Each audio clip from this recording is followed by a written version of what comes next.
Bạn đã bao giờ tự hỏi điều gì xảy ra với cơ thể chúng ta sau khi qua đời? Liệu có một thế giới bên kia hay chỉ đơn giản là sự trở về với cát bụi? Hôm nay, chúng ta sẽ cùng nhau khám phá một câu chuyện kỳ bí đang xen giữa sự sống và cái chết, giữa khoa học và nghệ thuật, giữa tình yêu và tội ác.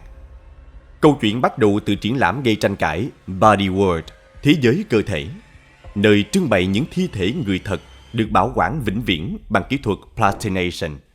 Nhưng đằng sau vẻ đẹp kinh ngạc của những bức tượng sống này là những bí mật đen tối, những lời đồn đáng sợ về nguồn gốc của chúng.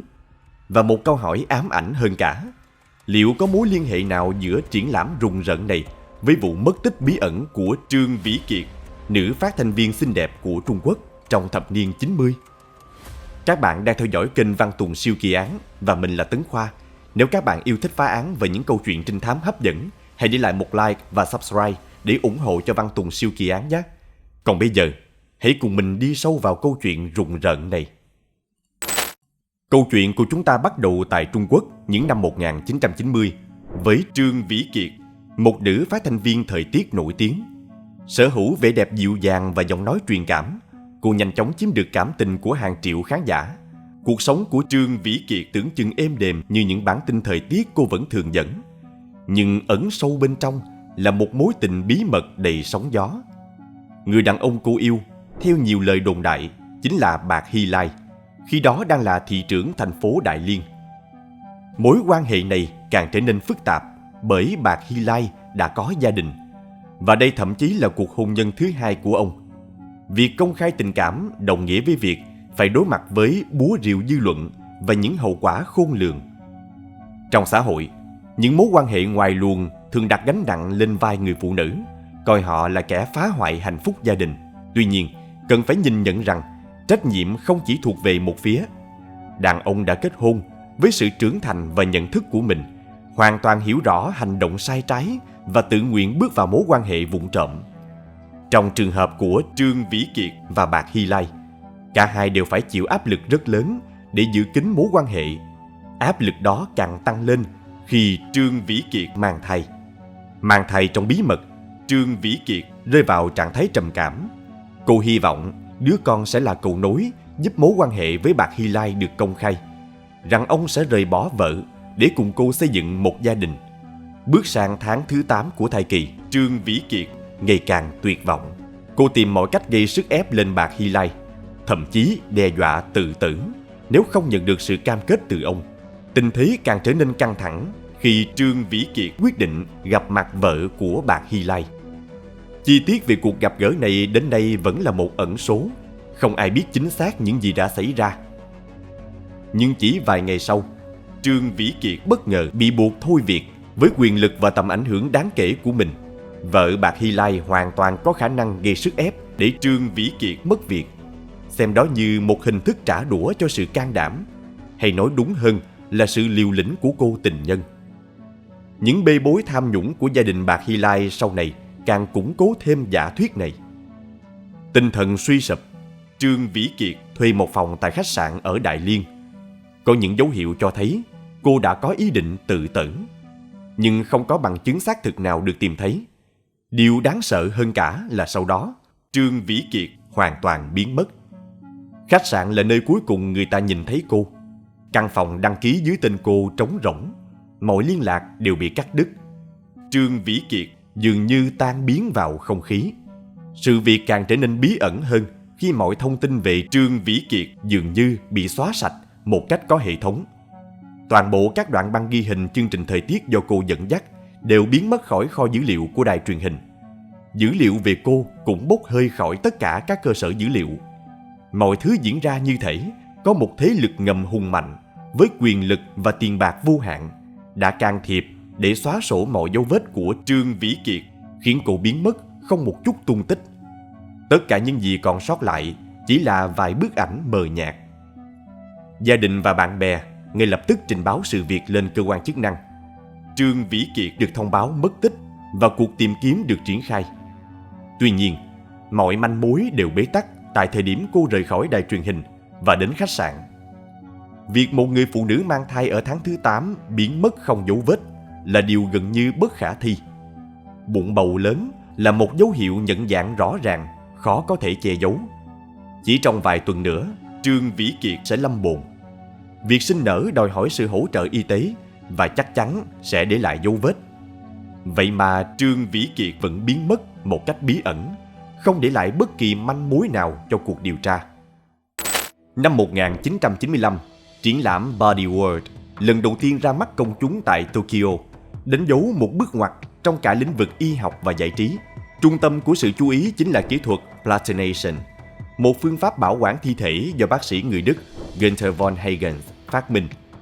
Kỹ thuật tiên phong này đã tạo nên một cơn sốt toàn cầu, mở ra một loại hình triển lãm hoàn toàn mới lạ và chưa từng có tiền lệ. Platination thay thế toàn bộ chất lỏng và mỡ trong cơ thể bằng các hợp chất polymer đặc biệt. Quá trình đông cứng của các hợp chất này giúp bảo quản thi thể trong trạng thái gần như nguyên vẹn, ngăn chặn sự phân hủy, loại bỏ mùi và giữ nguyên hình dạng theo thời gian. Kết quả là những bức tượng sống vĩnh cửu, vượt ra khỏi giới hạn tự nhiên của sự sinh tử.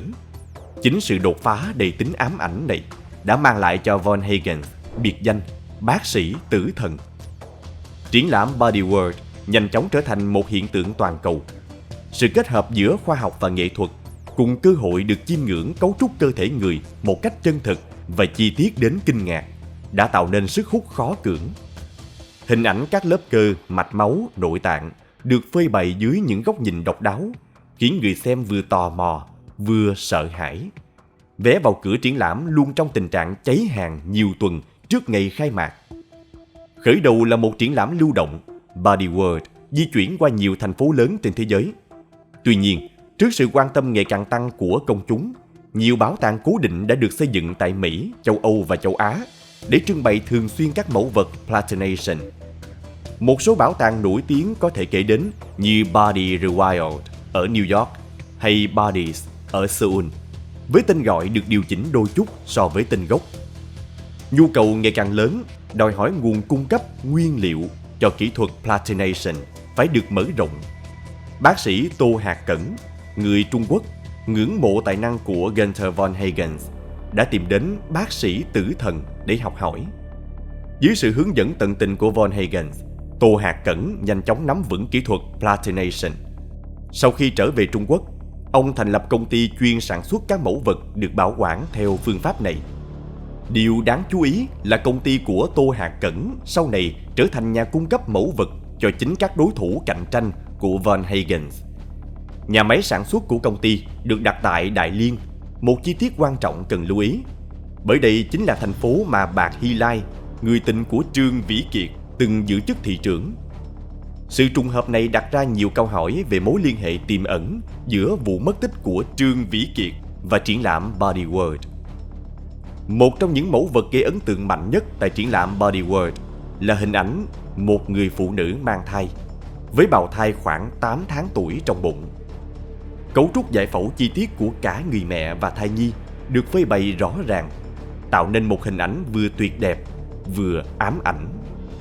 Ban tổ chức Body World và các triển lãm tương tự luôn khẳng định rằng tất cả các mẫu vật đều có nguồn gốc từ những người tự nguyện hiến tặng cơ thể cho khoa học hoặc ủy quyền cho von Hagens và cộng sự sử dụng sau khi qua đời.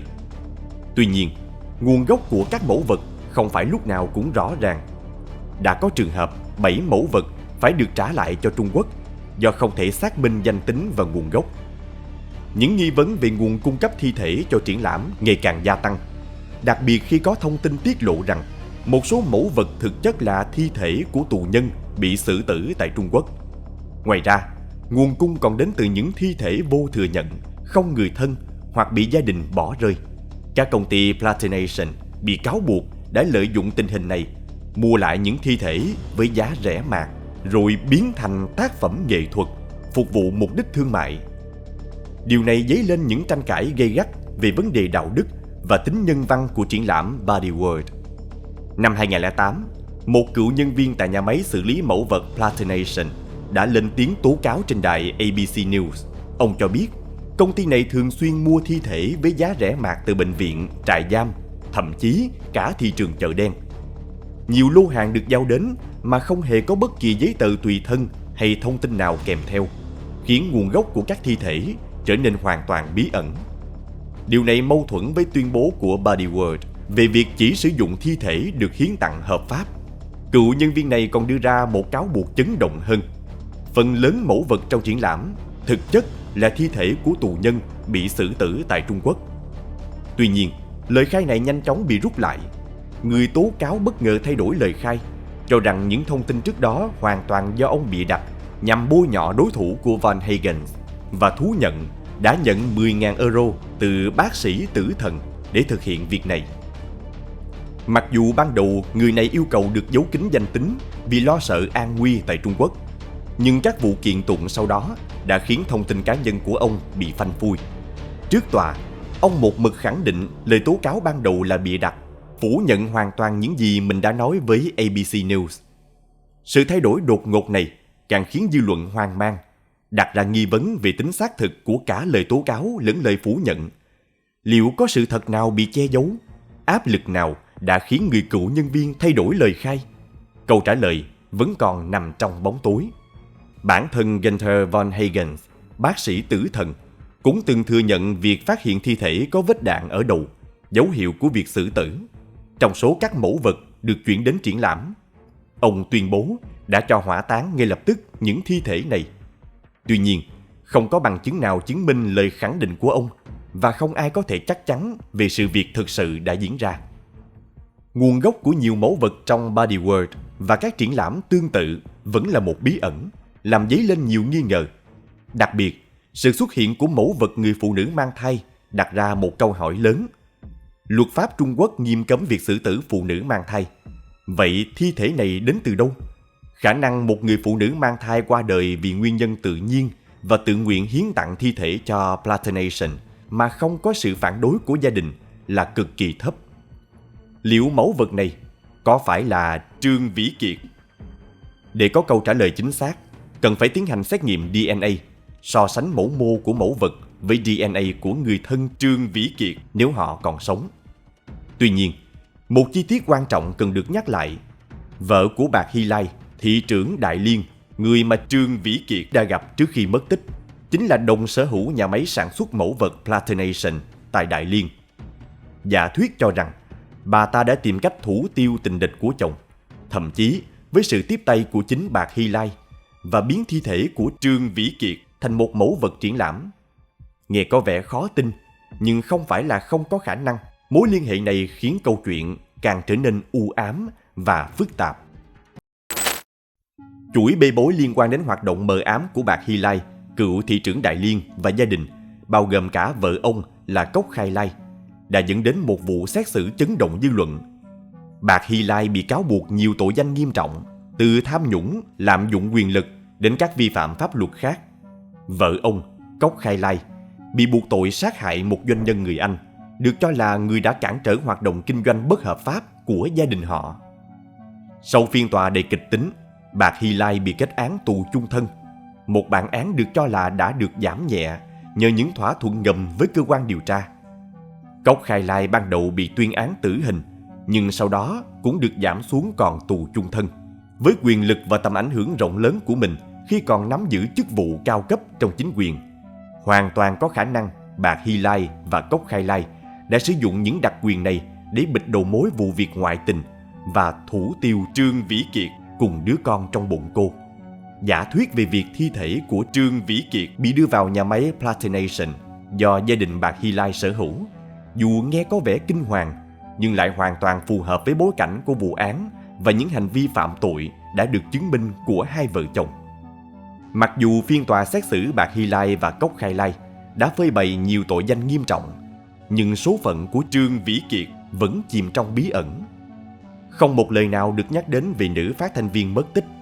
Có lẽ Bạc Hy Lai và vợ đã quá tinh vi trong việc che giấu mọi bằng chứng liên quan, tránh phải đối mặt với những cáo buộc nặng nề hơn. Và nếu họ thực sự là thủ phạm đứng sau sự biến mất của Trương Vĩ Kiệt, thì sự thật có lẽ sẽ mãi mãi bị chôn vùi. Khi được hỏi trực tiếp về khả năng mẫu vật người phụ nữ mang thai chính là Trương Vĩ Kiệt, von Hagen đã phủ nhận mọi cáo buộc. Ông cũng từ chối cho phép tiến hành xét nghiệm DNA trên mẫu vật để xác minh danh tính. Do không có bằng chứng cụ thể nào để chứng minh mối liên hệ giữa mẫu vật và nữ phát thanh viên mất tích, cảnh sát không thể buộc Von Hagens hợp tác. Thêm vào đó, giới chuyên môn cũng chưa chắc chắn về độ chính xác của kết quả xét nghiệm DNA trên mẫu vật đã trải qua quá trình platination, vì chưa có bất kỳ nghiên cứu nào được thực hiện trên các mẫu vật của Body World. Von Hagens khẳng định người phụ nữ mang thai trong triển lãm là bạn của vợ ông, người đã đồng ý hiến tặng thi thể trước khi qua đời. Tuy nhiên, ông không cung cấp bất kỳ thông tin nào về danh tính của người bạn này, khiến lời giải thích của ông càng trở nên thiếu thuyết phục. Sự mập mờ về nguồn gốc mẫu vật cùng với sự biến mất bí ẩn của Trương Vĩ Kiệt tiếp tục là những câu hỏi chưa có lời đáp. Hoạt động kinh doanh của các công ty Platination không chỉ dừng lại ở việc cung cấp mẫu vật cho các triển lãm giải phẫu, mà còn mở rộng sang việc bán trực tiếp các mẫu vật này. Mặc dù quy định yêu cầu người mua phải xuất trình giấy tờ chứng minh mục đích sử dụng cho nghiên cứu khoa học, nhưng việc kiểm tra lại thiếu chặt chẽ, tạo kẽ hở cho việc mua bán thi thể với mục đích cá nhân thông qua việc làm giả giấy tờ. Điều này dấy lên lo ngại về việc các thi thể dù đã qua xử lý và không còn phân hủy, vẫn có thể bị mua bán và sử dụng sai mục đích. Trở lại với câu chuyện của Trương Vĩ Kiệt, dù bằng chứng không đủ để kết luận số phận của cô, nhưng chúng ta vẫn có quyền hy vọng rằng cô đã tìm được cách thoát khỏi mối quan hệ nguy hiểm và đang sống một cuộc sống bình yên ở một nơi nào đó cùng với đứa con của mình. Body World, một triển lãm đầy tranh cãi, đặt ra nhiều câu hỏi về ranh giới giữa khoa học, nghệ thuật và đạo đức. Còn bạn nghĩ gì về triển lãm này? Bạn đã từng tham quan Body World hay chưa? Hãy chia sẻ suy nghĩ và trải nghiệm của bạn dưới phần bình luận nhé. Đừng quên like, subscribe và bật chuông thông báo để không bỏ lỡ những video tiếp theo trên kênh Văn Tùng Siêu Kỳ Án. Xin chào và hẹn gặp lại.